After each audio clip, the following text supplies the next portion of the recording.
E essa confusão de estourar o preço do dólar, numa CMMA, dólar versus real, o que está acontecendo mesmo? Vou tentar explicar. Em última análise, a taxa de câmbio, ou seja, o valor de uma moeda pela outra de um país, deve resultar da lei da oferta e da procura.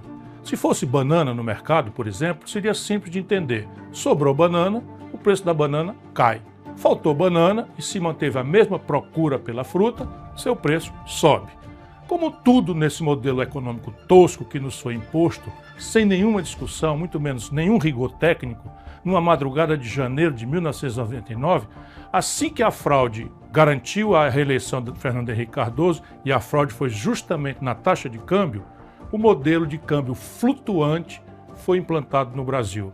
E é baseado nessa lição trivial do liberalismo econômico clássico. Sobrou mercadoria, mantida constante a demanda, o seu preço cai. Faltou mercadoria, sempre com a demanda constante, o preço sobe. No Brasil, faltam dólares presentemente. Essa é a razão ancestral do pico de alta que fez o dólar valer mais de R$6. Como assim? A assimetria de informação é como se chama a primeira distorção no mundo, mas especificamente entre nós, da tal lei do mercado. Nossa grande mídia é um veio de transmissão instantâneo do sistema financeiro cartelizado. Nas editorias é lúcida, é consciente a manipulação de todos os órgãos da grande imprensa da verdade, entre aspas, manipulada pelo baronato do rentismo. Nas redações é um misto de arrogante ignorância com o desejo de agradar os patrões. E assim todo o Brasil sabe que nós desfrutamos de um enorme, bote mais aspas aí, saldo de balança comercial. O que quereria dizer muito mais dólares entrando do que saindo do país. Pois é, só que a conta em dólares do Brasil com o estrangeiro tem muitas outras rubricas além da rubrica comercial e em quase todas as outras rubricas o nosso país está levando uma grande e pior, crescente surra. O resultado final nos últimos 12 meses é um rombo nas nossas contas com o estrangeiro de 2,23% do PIB. Só para que todos tenham uma ideia do desastre que Lula e o PT estão produzindo no Brasil, no ano passado, no mesmo período, tínhamos um saldo negativo de menos da metade do de hoje, no que se chama transações correntes, que é isso, tudo de dólar que a gente manda para fora e tudo de dólar que entra no país. No câmbio do momento em que lhe falo, R$ 6,20 por dólar, o rombo em dólares nas nossas contas externas é de 43 bilhões e 610 milhões de dólares nos últimos 12 meses. Mesmo da balança comercial, há uma deterioração consistente que pode ser vista pelos números de outubro de 24 versus outubro de 23. O saldo no passado, nesse mês de outubro, foi de 8 bilhões 589 milhões de dólares em 2023, contra 3 bilhões 441 milhões esse ano, um terço praticamente. O nacional consumismo demagógico de Lula explica isso também. Basta a economia subir um tiquinho e as importações explodem. Essa é outra faceta da insustentabilidade do modelo. Ao invés de apostarmos na produção, uma aposta no consumo demagógico de curto prazo. Faltam dólares, não tem erro, o preço do dólar sobe. Essa é a primeira razão de estarmos vivendo este filme velho, repaginado pela grande mídia como se fosse novo. É no máximo um remake piorado de mau gosto do que nós já vimos acontecer em 1999 com Fernando Henrique Cardoso e em 2015 com a incrível Dilma. Minha dúvida, que está se dissipando rapidamente, é se Lula vai pagar o preço de sua irresponsabilidade ou se vai conseguir empurrar o problema com a barriga para o início do próximo governo. FHC enterrou o PSDB. Dilma foi ao impeachment, inclusive com a discreta torcida de Lula, e deu no Bolsonaro. Mas não é só essa a causa. Infelizmente, a partir dessa base de fato já descrita, há outras camadas que concorrem para a mais violenta desvalorização do real dos últimos tempos. E para o fato, escondido pela grande mídia, de que nossa moeda nacional é a que mais se desvalorizou no mundo inteiro nesse ano findante de 2024. Sim, o real foi a moeda que mais se desvalorizou em todo o mundo, eliminando completamente a mentira publicada de que a política monetária norte-americana estaria entre as causas da perda de valor em mais de um quarto de nossa moeda. Mais de um quarto. Quem recebeu o equivalente a cada $100 no começo desse ano está encarando agora o fim de ano com o valor recebendo equivalente a meros $75. Não aconteceu nada nem remotamente parecido no mundo em que a população foi empobrecida em 25% em apenas um ano. No ano de 2024, enquanto se distraía o povo com firulas, o governo Lula viu voarem do país, sem fazer nada, nada menos do que 56 bilhões 210 milhões de dólares, somente entre janeiro e outubro, 10 meses. Esse é disparado o maior volume de fuga de capitais estrangeiros pela via financeira, desde que se mede essa estatística no longínquo ano de 1982. Essa newsletter advertiu várias vezes para o fenômeno. Comparei com a migração das aves do norte rumo ao sul, quando chega o inverno, para elas fugirem do que os seus instintos sabem ser uma temperatura mortal para elas. Ninguém quer ouvir, mas parte dessa fuga tem como causa a impunidade da enorme fraude das lojas americanas. Fraude essa que causou enormes prejuízos a muitos aplicadores, inclusive pequenos aplicadores, nos Estados Unidos principalmente. Como é que se explica para o estrangeiro que se promoveu uma fraude superior a 43 bilhões de reais e até hoje ninguém grande foi punido? Como fazer do Brasil um mercado interessante e minimamente seguro para investidores com esse enorme escândalo impune? Não é o único fato que desabona nosso pífio mercado de capitais, mas é muito representativo da picaretagem geral que domina nossas instituições. E, finalmente, a alegada questão fiscal. Sim, ela é um aspecto muito grave de nosso provável colapso econômico.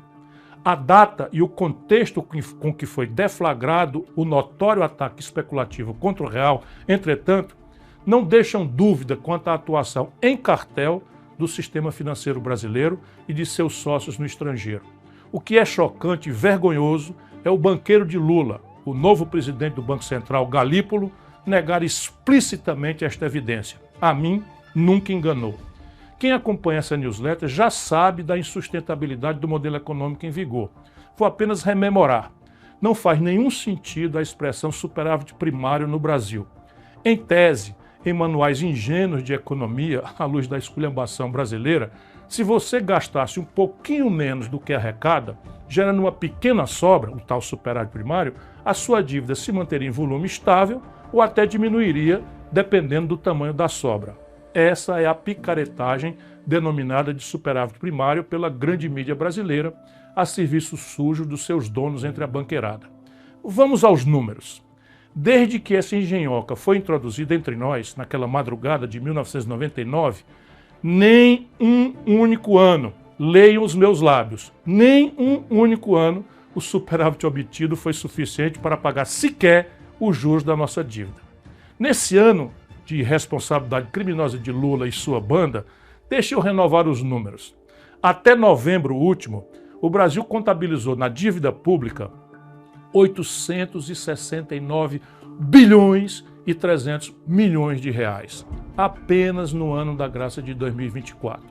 Isso equivale a monstruosos 7,49% do nosso PIB, que é um ano inteiro de produção de todo mundo no Brasil, e nos coloca sem rival como o país do mundo que mais paga juros. Como estamos em déficit primário, ainda que pequeno, entre aspas, frente a esses números assustadores, essa montanha de juros vai toda para a dívida pública.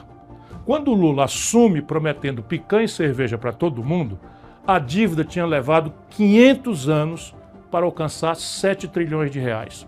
Em apenas 2 anos de irresponsabilidade, a dívida já está em 9 trilhões e 300 bilhões de reais. Subiu 2 trilhões de reais em apenas 2 anos. Ora, ninguém precisa ser economista para entender o que acontece com um devedor que aumenta sua dívida tão velozmente. Os agiotas apertam os prazos, encarecem os custos, ou seja, sobem os juros, e colocam o olho na porta de saída, enquanto acabam de esfolar o devedor.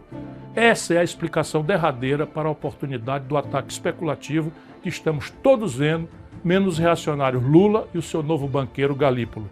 No curto prazo, comprar dólar é a tal porta de saída. Ora, uma das pernas do tal tripé macroeconômico com a qual o Lula se comprometeu, traindo o Brasil e sua história, é o tal câmbio flutuante. Para que ele existe? Para que as contas externas do país se ajustem selvagemente como a crueldade do tal mercado advoga. País nenhum do mundo sério faz isso. Por quê? Voltaremos ao assunto. O preço do dólar mexe com praticamente todos os preços da economia, diz da competitividade sistêmica nas relações de comércio exterior, enfim, deixar flutuar ao sabor de ataques especulativos não é coisa séria a não ser aqui. O que estamos vendo acontecer? O pior dos mundos. Lula queimou esta semana mais de 30 bilhões de dólares públicos, entregando aos especuladores que, diz o seu banqueiro, não estão especulando. Se não é um ataque especulativo, por que queimar 186 bilhões de reais do dinheiro público, fazendo fácil a vida de criminosos que estão atacando a nossa moeda e, portanto, a economia popular? Se não for um ataque especulativo, óbvio, o câmbio flutuante resolve o problema achando sozinho o novo ponto de equilíbrio. Tudo papo furado, tudo picaretagem. Quem tem no Brasil ou alhures em posições brasileiras 186 bilhões de reais para torrar em 4 dias, comprando dólar barato, entre aspas, do povo brasileiro, não duvidem, são apenas meia dúzia de 3 ou 4. Afora pouquíssimos magnatas estrangeiros que estão trocando sua posição de comprados para vendidos no Brasil, houvesse governo, Ministério Público e Judiciário, seria muito fácil identificar para quem o Banco Central resolveu vender em perfeito acordo e coordenação aqueles que miravam a porta de saída do devedor, irresponsável e demagogicamente. Em tempo, com os 3 pontos adicionais de juros, nossa conta anual ultrapassará a casa de 1 trilhão de reais só de juros por ano. O arroxo petista no salário mínimo, nos proventos dos aposentados e no auxílio a idosos doentes e crianças autistas vai fazer muita falta aos mais pobres e sofridos dos brasileiros. Mas será uma ninharia frente a esse trilhão. Cerca de 250 bilhões de reais em 6 anos, o que dá 41 bilhões para encarar 1 trilhão por ano. Estes irresponsáveis quebraram o Brasil.